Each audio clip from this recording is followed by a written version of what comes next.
आगे हम बात करेंगे काइंड्स ऑफ वर्ब। ठीक है, वर्ब की काइंड्स कौन कौन सी है, मतलब कितने टाइप के वर्ब्स होते हैं।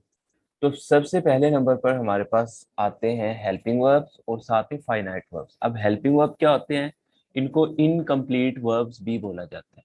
अब ये आपको पता ही है, टेंसिंग में हम करते रहे हैं। ठीक है, do, does, is, am, are, has been, have been, have, उसके बाद डिड, हैड, ठीक है, was, were, had been, will, shall, would, had, ये सारे जो है ये आपके कौन से हैं, हेल्पिंग वर्ब है। और ये इनकम्प्लीट वर्ब है। इनकम्प्लीट क्यों है, क्योंकि ये एज इटसेल्फ अपना मीनिंग नहीं देते, बल्कि ये मेन वर्ब के साथ मिलकर जो है ना वो अपना मीनिंग देते हैं, कन्वे करते हैं। सेकंड नंबर पर है सर, फाइनाइट जी। ये आप फाइल शेयर करेंगे ग्रुप में या हम ये सब मैंने नोट डाउन करें? फाइल शेयर कर दी हुई है ग्रुप में, नोट ओके, डाउन नहीं करना। Thank you sir. Note down वही करना है जो ओके। स्लाइड्स में लिखा नहीं हुआ, जैसे डेफिनेशन मैंने आपको बताई है। ठीक है, जी। ये फाइल मैंने शेयर जी। कर दिया अभी ग्रुप में। अच्छा, ओके। फाइनाइट वर्ब्स जो हैं वो हमारे कंप्लीट वर्ब्स होते हैं। ठीक है, अच्छा ये फाइनाइट वर्ब्स कौन से होते हैं, नॉर्मली वर्ड्स जो वर्ब हम यूज करते हैं, प्ले, सीन, खाना पीना सोना, जो भी जितने भी वर्ड्स है ना ये, मतलब बहुत हजारों की तादाद में, they are hundreds in number and have three forms, present, past and past participle. Example, ये मैंने आप लोगों को बताया था कुछ दिन पहले कि ये जो वर्ब की थ्री फॉर्म्स होती हैं, जिसको हम फर्स्ट सेकंड थर्ड बोलते हैं, इनको एक्चुअल में क्या बोलते हैं। फर्स्ट फॉर्म को प्रेजेंट बोलते हैं, सेकंड फॉर्म को पास्ट बोलते हैं, थर्ड फॉर्म को पास्ट पार्टिसिपल, और एक और आईएनजी वाली फॉर्म उसको प्रेजेंट पार्टिसिपल बोलते हैं। तो यहाँ देखो तीनों की एग्जांपल दी है। प्रेजेंट, सेंट प्रेजेंट है, रोट जो है आपकी पास्ट है, एंड वेटेड जो है वो पास्ट पार्टिसिपल है। ठीक है, तो अब पहले क्या हुआ कि वर्ब की दो मेन टाइप्स हैं, हेल्पिंग वर्ब्स और finite verbs. Helping verb incomplete verbs होते हैं, फाइनाइट वर्ब जो कंप्लीट वर्ब्स होते हैं। हेल्पिंग वर्ब जो है ना वो खुद से अपना मीनिंग नहीं दे सकते। अच्छा, फाइनाइट वर्ब्स हजारों की तादाद में होते हैं और इनकी थ्री फॉर्म्स होती हैं। अब आगे बात करेंगे हम काइंड्स ऑफ फाइनाइट वर्ब। जो फाइनाइट वर्ब है वो कितने टाइप के होते हैं। फर्स्ट वन है इंट्रांजिटिव वर्ब। ये गौर से सुनना, ये बहुत इंपॉर्टेंट है। Intransitive verb, verbs which need only a subject to make a complete sense, they do not need object। मतलब यह है कि ऐसे verbs जिसमें हमें ऑब्जेक्ट की जरूरत नहीं होती, जस्ट सब्जेक्ट लगाने से ही बात पूरी हो जाती है। ठीक है, सेंस कंप्लीट करने के लिए, बात पूरी करने के लिए हम क्या करते हैं, हम जस्ट उसमें क्या लगाते हैं, सब्जेक्ट। ऑब्जेक्ट के बगैर भी हमें बात समझ में आ जाती है। एग्जाम्पल देखो, he was sleeping, he subject है, वॉज हेल्पिंग वर्ब है, स्लीप वर्ब है। अब यहाँ पर देखो वो सो रहा था, स्लीप यहाँ पर वर्ब है, यहाँ पर ऑब्जेक्ट नहीं लगा हुआ, लेकिन सेंस कंप्लीट हो रही है, समझ आ रही है हमें। ठीक है, तो हम कहेंगे कि यहाँ पर जो स्लीप है वो as an intransitive verb use हुआ है। ठीक है, स्लीप यहाँ पर इंट्रांजिटिव वर्ब है।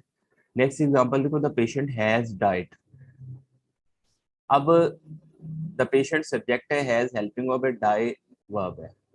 तो पेशेंट मर चुका है, मरीज मर चुका है, तो यहाँ पर बात की समझ आ रही है, हमें कंप्लीट सेंस मिल रही है। तो यहाँ पर भी ऑब्जेक्ट नहीं है, उसके बावजूद हमें सेंटेंस जो है वो कंप्लीट मिल रहा है, समझ आ रही है। तो फिर यहाँ पर जो डाई है वो एज एन इंट्रांजिटिव वर्ब है। ठीक है, ये इंट्रांजिटिव वर्ब की एग्जाम्पल थी। नेक्स्ट है ट्रांजिटिव वर्ब, ये उसके ऑपोजिट है, उल्टा है। verbs which need not only a subject but also an object to make a complete sense। Example, मतलब पहले डेफिनेशन को थोड़ा देख लेते हैं।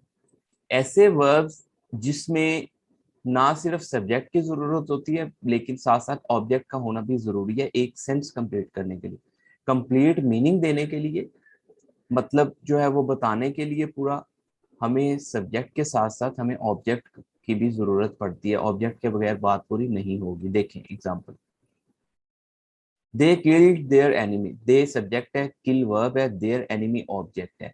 अब अगर आप देयर एनिमी को निकाल देते हैं, पीछे बचे था दे किल्ड, उन्होंने कत्ल किया, किसको कत्ल किया, कुछ समझ नहीं आ रही, मतलब हमें बात पूरी समझ में नहीं आ रही, क्योंकि ऑब्जेक्ट नहीं है। तो जब तक ऑब्जेक्ट नहीं लगाएंगे आपको सेंस जो है इसकी सेंस कंप्लीट नहीं होगी, तो हमें ऑब्जेक्ट लगाना पड़ता है। तो ये होगा दे किल्ड देयर एनिमी, इसमें किल वर्ब है, और ये वर्ब कौन सा है, ये एज अ ट्रांजिटिव वर्ब है। क्यों, क्योंकि इसमें सब्जेक्ट के साथ साथ ऑब्जेक्ट की भी जरूरत पड़ रही है, उसके बगैर हमें सेंस इसकी कंप्लीट नहीं मिल रही। अगली एग्जांपल देख लो, he help his friend, he helped his friend. अब यहाँ पर जो हेल्प है वो वर्ब हो गया, ही सब्जेक्ट है, हेल्प वर्ब है, हिज फ्रेंड ऑब्जेक्ट हो गया। अगर आप हिज फ्रेंड को निकाल दो, पीछे बढ़ता है ही हेल्प, उसने मदद की, किसकी मदद की, बात अधूरी है, आपको नहीं पता चल रहा, आपको समझ नहीं आ रही। तो जब तक ऑब्जेक्ट नहीं लगाएंगे तब तक बात पूरी समझ में नहीं आएगी। ही हेल्प हिज फ्रेंड, यहाँ पर हेल्प जो है वो as a transitive verb use हो रहा है, ठीक है। ये तो था इंट्रांजिटिव और ट्रांजिटिव। अब कुछ ऐसे वर्ब हैं जो एट अ टाइम ट्रांजिटिव भी यूज होते हैं और इनट्रांजिटिव भी यूज हो जाते हैं, दोनों तरह से यूज होते हैं। डेफिनेशन देखो, transitive intransitive verb, verbs which may or may not need an object to make a complete sense।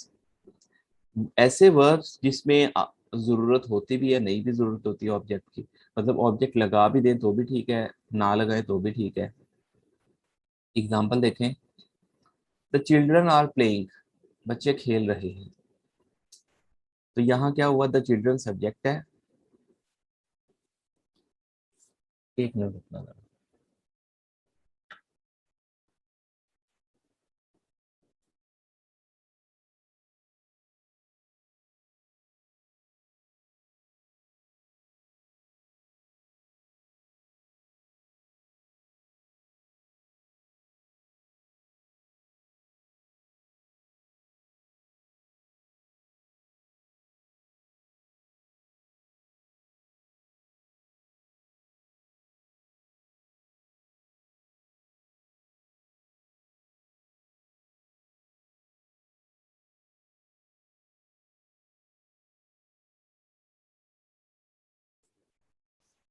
अच्छा, यहाँ पर क्या हुआ, the children are playing, the children subject है, आर हेल्पिंग वर्ब है, प्ले, प्लेइंग में प्ले वर्ब है।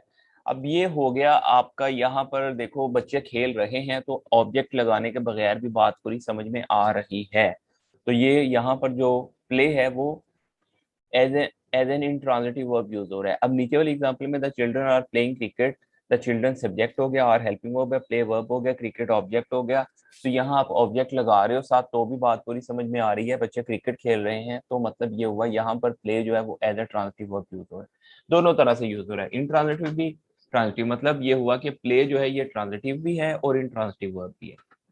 अब नेक्स्ट एग्जांपल देखें, the boys are learning, the boys subject है, आर हेल्पिंग वर्ब है, लर्न लर्निंग जो है उसमें लर्न वर्ब है। तो यहाँ पर ऑब्जेक्ट नहीं है तो बात पूरी समझ में आ रही है, बच्चे सीख रहे हैं। तो ये यहाँ पर लर्न जो है वो as an intransitive verb use हो रहा है। इसी तरह नीचे वाली एग्जांपल है, the boys are learning their lesson, तो यहाँ पर द बॉयज सब्जेक्ट है, आर हेल्पिंग वर्ब है, लर्न वर्ब है, देयर लेसन जो है ये आपके पास आ गया ऑब्जेक्ट, ठीक है। तो यहाँ पर जो लर्न है वो as an intransitive sorry as a transitive verb use हो रहा है, क्यों, क्योंकि साथ में ऑब्जेक्ट हम लगा रहे हैं, ठीक है। यहाँ तक कोई क्वेश्चन, कोई चीज समझ में ना आई हो पूछ ले, मैं रिपीट कर देता हूँ फिर आगे चलते हैं।